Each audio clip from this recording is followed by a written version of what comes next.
Alright, I'm here with a brand new pickup video with probably my most interesting backdrop yet here, as you can see.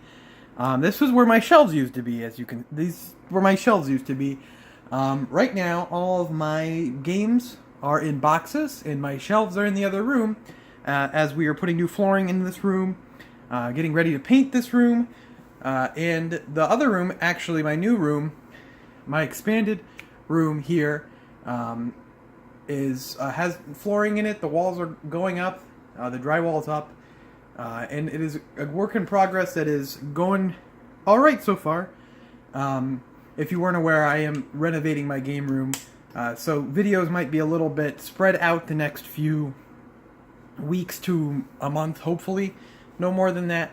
I should not have any more videos where the backdrop is this bad, but I thought it would be kind of funny to show the evolution of my game room. Obviously, my pickup videos, if you look at my backdrop, it has changed very much over my videos throughout the years, especially if you go back and look at some of my older ones, which I wouldn't recommend that you do, but yeah, so it's a little bit, it's pretty funny to see that, but I thought this would be a good way to show more of my evolution here of my game room. So yeah, I figured I kind of threw something out there in my Nintendo Switch, what's on my Nintendo Switch video, that I had no good backdrop at the moment, and that has not changed. There's still no good backdrop at the moment, but I did not. I figure most of my viewers are here for my pickup videos, so I figured I would say that in one of my main videos. And I have a good amount of stuff here, so I'll just jump right into my pickup videos. Also, I'll be posting, before I jump in, I'll be posting on my Instagram and perhaps maybe on my Twitter. Both are at Objoit Gaming. I will be posting on there showing kind of progress of what I am doing with my game room, so make sure to follow me there. But I'll jump right into my pickups now. Garage sale season's right around the corner, so hopefully they'll start up soon. I'll probably start heading to the flea market. The first few weeks of the flea market usually aren't too bad. It doesn't get too bad yet.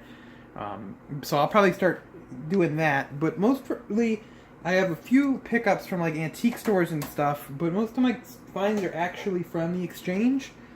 Shout out to them for being there for me when no one else was. A lot of my finds are from the exchange, so I'll jump right in. I was in there one day looking at their NES stuff, and they had some NES games marked at like $2. It's just a bunch of commons, but I figured, for $2, why the heck not pick these up? These were all $2, and then one of them was $4.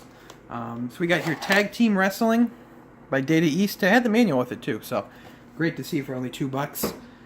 Alpha Mission, Star Voyager. These are all in good shape too. That one had a old rental sticker on it, but other than that, all in good shape. I got some more here. See $2. Those ones didn't have the sticker on them for some reason. Sesame Street 1, 2, 3. Orb 3D. Operation Wolf. The Black Bass. And this one was $4, but I never really seen this one before. It's, common as can be, I'm sure, but $4. I think it's called Cytros. It's such a weird font. I'm gonna go. Oh, Cycross, I think it is. So yeah, I mean, it's cool to see games in there for $2. I mean, if you would have told me 3 years ago when the exchange was at a low point in my eyes, I mean, they were really overpricing. If you were to tell me that they had games for $2 that weren't just horrible, I wouldn't have believed you. Because back then, I mean, there wasn't an NES game under $10, even the most common crap. They've really turned it around, and now most of my finds are from them. Other stuff here, I got, that day I also picked up this box copy of Zelda 1. So glad to grab that. Pretty nice shape. $35. I flipped my old copy, and now I have this nice box copy. So that's cool. I gotta put my old cartridge, I gotta put my cartridge in there. It was not in there at the moment. Oh, another cart game that I bought a long time ago. This might have actually should have been maybe my last pickup video. I don't recall how long ago this was, but this was quite a long time ago. I got the box for this, and I got the box for this in one of my eBay box slots, and I found the cart for $3 at the exchange. Boxing Legends of the Rings for Super Nintendo. So, not a bad find there. Finishing up the exchange pickups, I'll go through them. Some boxed N64 stuff, like always. You guys know me. For $3, I got MRC Multi Racing Championship for $3. Not in bad shape, a little crushed, missing the manual, but the cart was in really nice shape. And my cart for this game, I believe, was pretty rough. So, a good upgrade there. Shoot, I think this was $5, which was a real nice deal on this. For $5, I got Wave Race 64 in the box, complete and everything, which is a real nice deal for that. It was either 5 or 7. I believe it was 5, though. NFL Quarterback Club 98. This was 5 or less. I don't usually pay more than 5 for a complete sports game. Oh, actually, this wasn't from the exchange. This was from a different trip altogether in a different store. So, but that was $5 now, I remember. All-Star Baseball 99, which I got for $250 complete. And All-Star Baseball 2000 I got. That was $5. And then this one was pretty cool. Kind of a weird price on this. For $7, I got Destruction Derby 64 complete. Which, I mean, even the cart has to be worth more than $7, the cart by itself. So, really cool to get this for only $7. Pretty nice shape. So, yeah. A little trip to a little city out west I go to at least maybe once or twice a month. It's maybe a 20-minute drive away. At a little Goodwill, they had this. I believe it was $1.50 for, and it's in a Game Gear case. I'm not quite sure why. But a Game Boy Color copy of X-Men Mutant Academy, and it still has the old, I would assume this was a Babbage's sticker, because that was what was around my area the most. There was a Funko Land, but Babbage's was the one that I remember the most of them out there for $14.99. But yeah, cool to grab that. I think it was $1.50. It'd be cool to get all the Game Boy Color exclusive games. It's expensive though. I mean, there's like Shantae and stuff, so not really likely. But there was also this for $3, which I don't see this one very often. For $64, NBA Courtside 2 featuring Kobe Bryant. So. For $3. I don't ever see that one. I don't know why. I find the first one constantly, but I never find that second one. But yeah, from that trip up to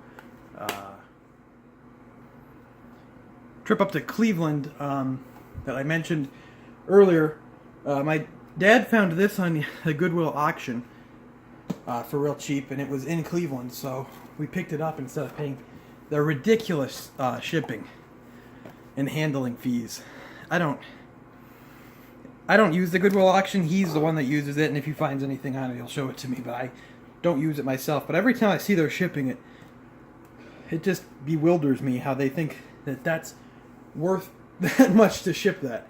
I mean, you can tell it's just them trying to get extra profit, but it's like, you get this stuff for free, guys. But he found this. I think it ended up being like $13 or something after all the fees and handling fee and whatever.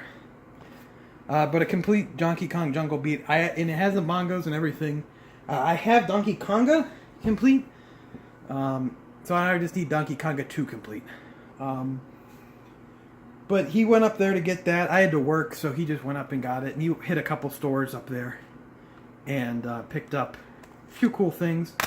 That NFL Quarterback Club, which is $5. I forget the store name. It was one that I hadn't been to. I think it was relatively new. And then another one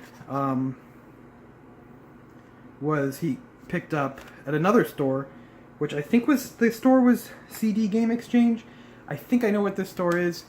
I can't remember offhand exactly. He picked up Soul Fighter for Dreamcast for $5, which is a pretty good price for that. I have this, but I only have the manual and the disc. So glad to get that complete. Another Dreamcast game.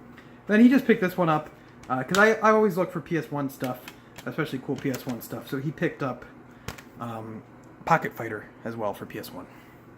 So that's really cool. Thanks to him for that, picking that stuff up. Then my last part of this video, again, I guess I'm a little obsessed with the eBay box auctions I've been doing lately. I found one seller who does really just constantly putting up like boxes, and this person must have bought at a rental store or something, because there's so many boxes, manuals and stuff like that. So I've been kind of obsessed with that a little bit lately.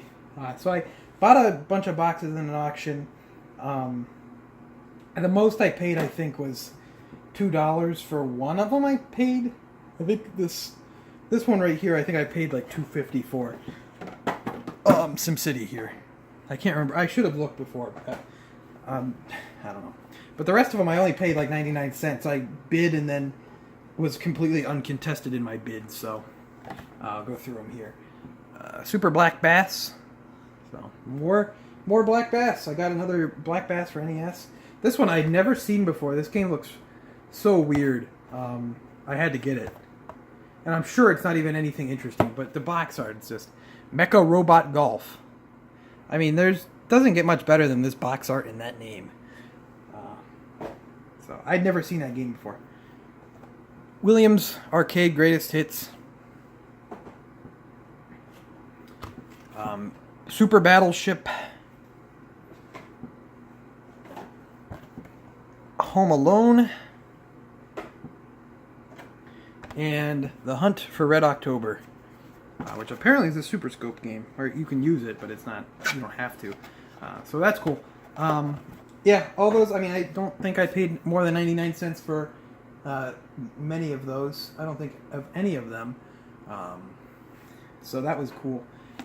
Also, I just remembered that for new releases, this is the end of the video here. But for new releases, I picked up Monster Hunter World, which is currently boxed away. But I had some fun with it, playing it with a friend who's really into Monster Hunter. I originally wasn't going to get it because I like Monster Hunter, but I'm not going to play it by myself. I have two friends that are like really hardcore into Monster Hunter. But they both didn't have PS4, they only had Switches. And I was like, I'll just pass it up. And then my friend's like, I think I'm going to buy a PS4 for Monster Hunter. I'm like, okay, I'm in. So played some of that with him. I like it. Monster Hunter is still maybe a little bit over my head.